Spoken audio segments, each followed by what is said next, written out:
सभी साथियों का हार्दिक स्वागत है। हम चौथी यूनिट में चल रहे हैं राजनीति विज्ञान बोर्ड एग्जाम के परिप्रेक्ष्य से। तो देखते हैं इस चौथी यूनिट से क्या प्रश्न बन सकते हैं। तो यहाँ पर जो क्वेश्चन आने वाला है, जो बन रहा है, वो 4 नंबर का और 6 नंबर का बनेगा। 4 नंबर का जो प्रश्न होगा कौशल आधारित होगा। कौशल में आपको एक कुछ बनाना होता है, कलाकारी दिखानी होती है, कुछ कला का प्रदर्शन करना होता है। तो उसमें हम आप यहाँ पर देखें तो कोई चित्र वगैरह तो बनता नहीं है, तो जो चार्ट बनाने की कौशल है आपको वहाँ पर पूछा जाता है। तो अब तक जितने भी एग्जाम हुए हैं नए सिलेबस के अनुसार, तो उसमें हर परीक्षा में चार्ट पूछा गया है। तो आपको इसमें जो चार्ट आधारित प्रश्न है वो तैयार करने हैं। तो कौन से चार्ट आधारित प्रश्न होंगे उन 4-5 पार्टों में, तो हम आपको बताएंगे। तो देखो, नीति आयोग के जो संगठन है, नीति आयोग वाले पार्ट में हम चार्ट के द्वारा संगठन को प्रदर्शित करेंगे। तो चार्ट वाला है वो आपको यहाँ पर मैंने बताया हुआ है। तो ये चार्ट ऐसा आपको संगठन का चार्ट के माध्यम से इसको याद करने का प्रयास करना है। इसके अलावा जो अगला प्रश्न बन रहा है कि वो है कि ग्रीन हाउस गैस के मुख्य उत्सर्जक कारकों को तालिका के द्वारा प्रदर्शित कीजिए। तो किन्हीं 4 कारक हैं उनको तालिका के द्वारा प्रदर्शित करना है। तो पर्यावरण वाले इसमें पार्ट में देखें तो चार्ट की जो संभावना है वो यहाँ पर बिल्कुल कम बन रही है, और वो केवल एक ही जो चार्ट बच रहा है वहाँ पर है ग्रीन हाउस उत्सर्जन के प्रमुख कारक। पहले जो जल प्रदूषकों वाला चार्ट था वो हटा दिया गया है सिलेबस से। अब ये रहा है उत्सर्जन के प्रमुख कारक है। तो यहाँ से चार्ट बन सकता है, या फिर हम आपको चार्ट बनाना पड़ जाएगा। जलवायु परिवर्तन पर वैश्विक सम्मेलन को चार्ट बनाकर प्रदर्शित कीजिए। या फिर यहाँ से आ सकता है कि जो चार्ट बनाकर है न्यायपालिका ने है जो समय समय पर कौन कौन से महत्वपूर्ण निर्णय दिए, तो यहाँ से भी चार्ट बनाकर है या आपको टेबल बनाकर है उनको लिखिए। तो आप यहाँ से 4 बिंदु जरूर याद करके जाए। पर्यावरण जागरूकता संबंधी जो दिवस वाला है ये प्रश्न परीक्षा में आ चुका है, और आप इसको भी जरूर याद करके जाए। विभिन्न पर्यावरण दिवस हैं और उनका जो तिथि है वो आपको याद करके जाना है। तो यहाँ इसको चार्ट के माध्यम से, अब इसको चार्ट के माध्यम से कैसे बनाएंगे, यहाँ इसमें 4 लाइनें खींचनी और ज़्यादा कुछ नहीं करना है। तो चार्ट बनाया, इधर विभिन्न पर्यावरण दिवस और दिनांक,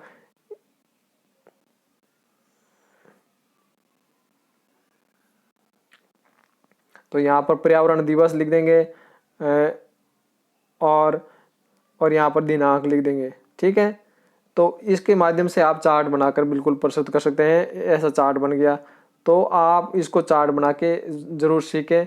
इसके अलावा हम देखें चार्ट की और संभावना कहाँ पर आती है।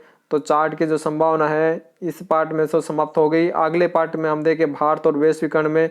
तो चार्ट के माध्यम से केवल एक ही जगह यह संभावना आ रही है। हम देखें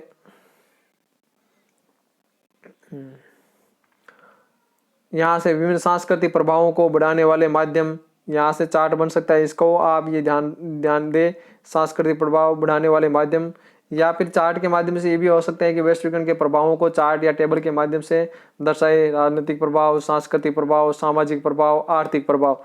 तो आपको 2-2 प्रभाव लिखने हैं। एक तरफ एक प्रभाव कौन से हो गए, जैसे चार्ट बना दिया वैश्वीकरण के प्रभाव और उदाहरण। वैश्वीकरण प्रभाव व उदाहरण।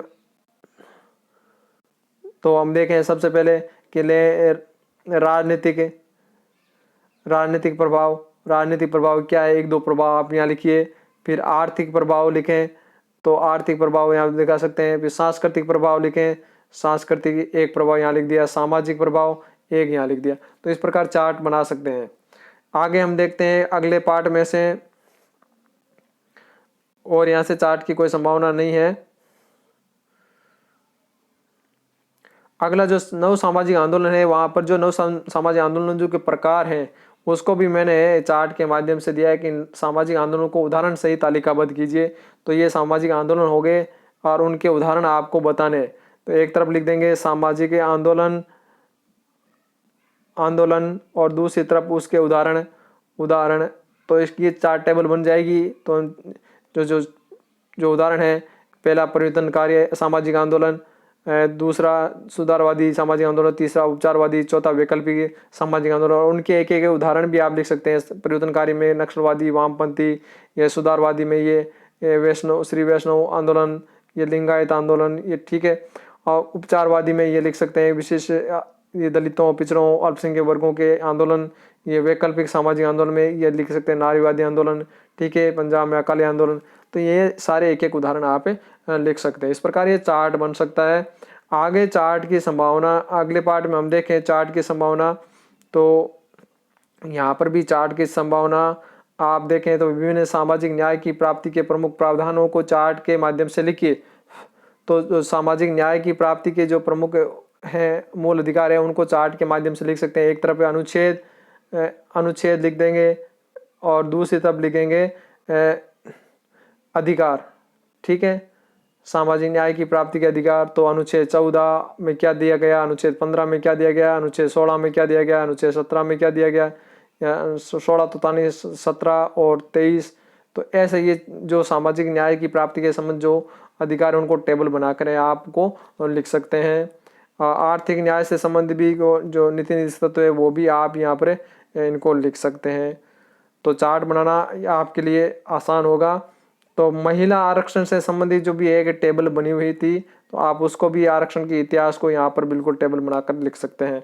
तो ये चार्ट के माध्यम से आंसर हुए।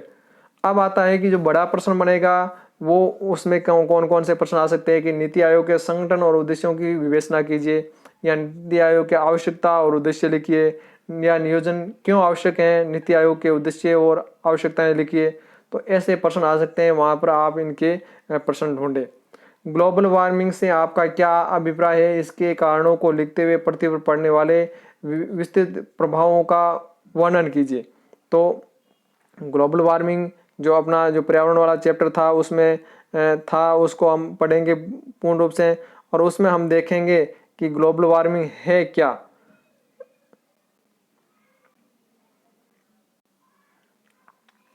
तो ये रहा ग्लोबल वार्मिंग, जिसको ग्रीन हाउस भी कहते हैं।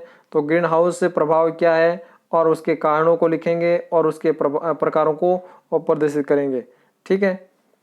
ग्लोबल वार्मिंग से आपका अभिप्राय क्या है वो आपको यहाँ पर बिल्कुल अच्छी तरह से समझाया हुआ है कि पृथ्वी के चारों carbon dioxide, nitrogen dioxide, carbon monoxide, methane, nitrogen का एक बिल्कुल चारों आवरण बन जाता है, जिसके कारण सूर्य की जो किरण है वो उस घेरे को पार करके अंदर तो आ जाती है, पृथ्वी तक पहुंच जाती है, परंतु जो पृथ्वी से टकराने के बाद जो परावर्तित आवरक किरणें है वो वायुमंडल से बाहर नहीं निकल पाती। उस कारण पृथ्वी का तापमान है वो बढ़ता रहता है। उसके कारण उसको हम क्या कहेंगे, ग्लोबल वार्मिंग कहेंगे।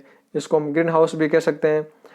तो इसका जो प्रभाव, हम इसके कारणों को लिखेंगे, इसके क्या कारण है, ग्लोबल वार्मिंग के क्या कारण है। तो ग्लोबल वार्मिंग के ये जो कारण है, आपको 3 कारण बताए हुए हैं, तो वो कारण लिखेंगे। और पृथ्वी पर पड़ने वाले प्रकार नहीं, ये प्रभाव है, प्रभावों का विस्तृत वर्णन करना यहाँ प्रभाव है। तो प्रभाव आपको यहाँ से देखने हैं। ग्लोबल वार्मिंग के क्या प्रभाव है, वातावरण पर, समुद्र की सतह पर, मानव के स्वास्थ्य पर, जो 3-3, 4-4 प्रभाव, 4 प्रभाव तो आप पढ़कर जाइए। तो इसके अलावा उपभोक्तावादी संस्कृति है, तो ये भी इसी चैप्टर से संबंधित है। तो उपभोक्तावादी संस्कृति में हम देखें क्या है उपभोक्तावादी संस्कृति और इसके क्या कारण थे, क्या प्रभाव है, वो आपको बताने हैं। और यहाँ से हम देखें तो ये विभिन्न पर्यावरण न्यायपालिका के जो निर्णय है पर्यावरण से संबंधित वो भी काफ़ी महत्वपूर्ण है। और पर्यावरण से संबंधित जो ये सम्मेलन हुए तो वो भी काफ़ी महत्वपूर्ण है। आप इनको ध्यान में अच्छी तरह से देखें। जलवायु परिवर्तन पर वैश्विक चिंतन है पर एक चर्चा लिखिए। तो आप इसमें स्टॉकहोम सम्मेलन 1972, नैरोबी सम्मेलन 82, रियो सम्मेलन 92, जलवायु परिवर्तन पर कोप सम्मेलन, और इसके अलावा जो पेरिस जलवायु सम्मेलन हुआ था 2015 में, कोप 21, इसको आप महत्वपूर्ण रूप से इसकी ये जो अभिशंसाएं हैं वो याद करके जाए। इसके महत्वपूर्ण बिंदु आपको बिल्कुल याद करके जाना, ये काफ़ी इम्पोर्टेंट है। जलवायु परिवर्तन पर पेरिस सम्मेलन पर है, चर्चा लिखिए, या पेरिस सम्मेलन के मुख्य बिंदु लिखिए, या पेरिस सम्मेलन की सिफारिशें लिखिए। चौथा, पर्यावरण संरक्षण द्वारा भारतीय न्यायपालिका द्वारा दिए गए महत्वपूर्ण निर्णय हम बता चुके हैं, आपको याद करना है। पेरिस सम्मेलन वाले भी हम बात चर्चा कर चुके हैं। वैश्वीकरण से आप क्या समझते हैं, वैश्वीकरण के राजनीतिक और आर्थिक प्रभावों की चर्चा कीजिए। तो वैश्वीकरण से आप क्या समझते हैं, तो वैश्वीकरण का आपको अर्थ बताना है और उसके जो राजनीतिक और आर्थिक प्रभाव लिखने हैं कि जो क्या क्या राजनीतिक प्रभाव हैं और क्या क्या आर्थिक प्रभाव हैं। तो आप इसके 4-4 राजनीतिक, 4-4 आर्थिक प्रभाव पढ़कर जाए। अगला है वैश्वीकरण के प्रभावों पर एक लेख लिखिए। तो वैश्वीकरण के जो प्रभाव हैं इनके सारों पर एक लेख लिख सकते हैं। आर्थिक प्रभाव, राजनीतिक प्रभाव, सांस्कृतिक प्रभाव या सामाजिक प्रभाव है, ये इन सभी पर है, आप एक लेख लिख सकते हैं। सॉरी, ये भारत के संबंध में था, तो भारत पर जो वैश्वीकरण के क्या प्रभाव थे उनको हमें आप यहाँ पर बताना है। तो ये भारत के भारत पर वैश्वीकरण के प्रभाव, सकारात्मक और नकारात्मक प्रभाव आपको यहाँ पर बताना है। ये आर्थिक और सामाजिक थे, यहाँ पर भी सांस्कृतिक प्रभाव देखें या सामाजिक मूल्यों पर जो प्रभाव पड़े हैं वो भी आप यहाँ पर देख सकते हैं। महिला आरक्षण की दिशा और दशा पर लेख लिखिए, ये अंतिम पार्ट से आया है, तो वहाँ से आप महिला आरक्षण के बारे में बिल्कुल विस्तार से आप चर्चा कीजिए कि महिला आरक्षण की आवश्यकता क्यों है, महिला आरक्षण का इतिहास क्या क्या रहा है, कि किस प्रकार महिला आरक्षण को प्राप्ति करने के लिए प्रयास किए गए और किन कारणों से है महिला आरक्षण जो विधेयक है पारित अब तक नहीं हो पाया है, तो उसके आपको चर्चा करनी है। तो ये इस चौथी यूनिट से 4 और 6 नंबर के अंक आने की संभावना है। एक बड़ा 6 नंबर का अंक आएगा और उसमें ब्लूप्रिंट के अनुसार है कि वो अथवा में आएगा, उसमें ऑप्शन आएंगे, 2 आएंगे, उनमें से एक करना है। जबकि एक कौशल आधारित जिसमें चार्ट होगा वो आपको बनाना है, चार्ट बनाए या टेबल बनाए तो आपको बनाना है। आशा करता हूँ आपको मेरा मार्गदर्शन अच्छा लगा हो। धन्यवाद।